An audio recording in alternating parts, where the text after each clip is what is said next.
Les pieds dans le plat.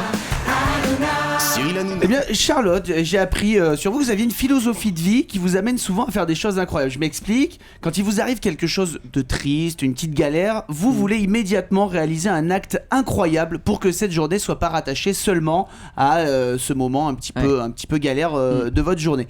Et ça vous amène parfois à faire des choses un petit peu insolites, puisqu'il y a quelques temps, le jour d'une rupture sentimentale, votre mec s'en va, vous décidez, pour respecter cette philosophie de vie particulière, qu'il faut trouver un acte incroyable pour que cette journée ne soit pas qu'une galère.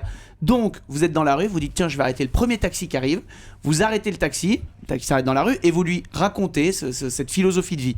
Et là, le chauffeur de taxi de lui-même se dit vous savez ce que vous allez faire, je vais me mettre à l'arrière de la banquette, c'est vous qui allez conduire le taxi. Non. Alors là vous êtes comme une enfant, vous mettez le compteur en route, vous mettez le GPS, vous partez, tac, la lumière rouge et tout, vous êtes à fond, et c'est vous qui faites la course, vous vous ramenez je me ramène chez moi. Voilà, vous ramenez tout simplement chez vous. Et vous a payé quand même le taxi? Et non, il m'a offert la course. Non, c'est trop pas sympa. Alors ouais. C'est quand même sympa. Et on l'embrasse. C'est une belle philosophie. Ouais, il s'appelait Alain, merci Alain. C'est fou ça. Alain, peut-être qu'il nous écoute, tiens, sur Europe 1, on l'embrasse fort. Il y a beaucoup de chauffeurs de taxi qui nous écoutent entre 10h30 et 12h30. On leur fait de gros bisous aux chauffeurs de taxi. En plus là, aujourd'hui ils sont en grève. Voilà, donc écoutez, ils sont quand même dans leur voiture, donc voilà, ils doivent nous écouter. Mais sur c'est vrai, Europe quand 1. on va pas bien, il faut faire tout de suite quelque chose après qui nous donne la pêche. Moi je fais toujours ça, moi. Moi, dès que je vais pas bien, moi je laisse pousser la moustache comme Pierre Bellemare. Je fais une poustache, ouais. La poustache, moi c'est plus d'une poustache, c'est vrai. Allez, on y va, Valérie.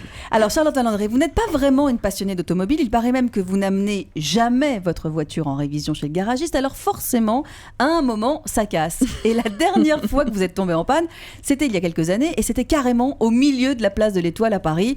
Donc ceux qui connaissent la place de l'Étoile, c'est quand même pas l'endroit où il faut tomber en panne. Non, vous êtes donc à l'arrêt au milieu de la circulation incessante, en train de vous demander comment vous allez vous en sortir, quand arrive un agent de police. Il vous aperçoit et il reconnaît en vous une personnalité. Le problème, c'est qu'il se trompe de comédienne. Il vous prend pour Sophie Marceau. Et comme il est très très fan de l'actrice de La Boum, il est prêt à tout pour vous aider, mais vraiment à tout. Et vous ne lui dites pas la vérité. Je lui signe mime. Mais oui, c'est ça. Même un autographe. Voilà, parce que le pauvre homme s'est démené pour vous trouver la dépanneuse. Il fait la circulation autour de la voiture. Il pense aider évidemment Sophie Marceau. Et vous ne lui avez jamais dévoilé votre identité. À la fin, vous avez signé l'autographe au nom de Sophie Marceau. Et donc vous êtes pour ce monsieur, Sophie Marceau. Il a dépanné Sophie Marceau, place de l'Étoile. Place de l'Étoile. C'est bien ça. C'est drôle, c'est moins bien, mais c'est drôle. Ouais, c'est moins bien. Alors, je vais vous dire franchement, elle est très très bonne l'info de Valérie Benaïm, mais c'est vrai que Camille Combal, c'est quand même comme plus par original. hasard. Mais comme par hasard. C'est plus original. Ouais, c'est ça, ouais. Allez. Charlotte Landré, votre premier livre, L'amour dans le sang, ça a connu un tel succès que évidemment vous avez reçu des centaines de lettres de fans. Et qu'est-ce que vous avez décidé de faire? Tout simplement de leur répondre, mais une par une et à la main. Oh là. Donc ça vous a pris plus de 3 mois et demi de travail. Vous avez fait ces lettres et tout. Et évidemment, vous allez les poster une fois qu'elles sont toutes réunies, les 200 lettres, dans la boîte aux lettres qui est près de chez vous. Et puis, le jour suivant, vous ouvrez votre sac à main. Et là, qu'est-ce que vous trouvez? 200 timbres.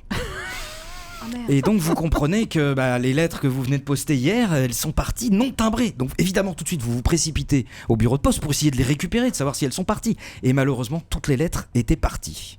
Alors là ce que vous avez fait c'est très simple. Vous vous êtes dit moi je vais écrire une carte postale à mon intention avec mon adresse sans mettre de timbre et je vais mettre un petit mot dessus pour voir si elle arrive. Parce que peut-être que les cartes comme ça arrivent. Évidemment, cette carte postale, elle n'est jamais arrivée chez vous. Et effectivement, dessus, vous aviez écrit « Tu n'es pas folle ». Et moi, je pense que vous auriez dû écrire « Tu n'es pas timbré ». Bravo Thomas. Bravo Thomas.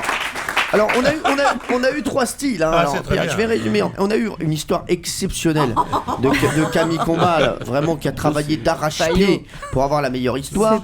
On a eu une histoire de Valérie Benaïm, qui était assez sympa. Et c'est honteux, ce procédé est honteux. Non, on a eu une histoire moyenne de Thomas Hervé, mais bien bossée. Voilà, c'est-à-dire sans talent, mais bien travaillé. Oh la chute. Mais on dit la vérité. Ce parti pris ne vous honore pas, Cyril Hanouna. Je ne connais pas ce que ça veut dire ça. Pierre Bellemare. J'aime bien l'histoire de cet oubli, parce que c'est vrai que cette dame qui vraiment veut répondre personne par personne, d'une manière très personnelle, à ces lettres qu'elle a reçues, et qui oublie de timbrer les réponses, c'est quand même absolument extraordinaire. Europe 1, les pieds dans le plat. Tous les jours, 10h30, 12h30. Cyril Hanouna.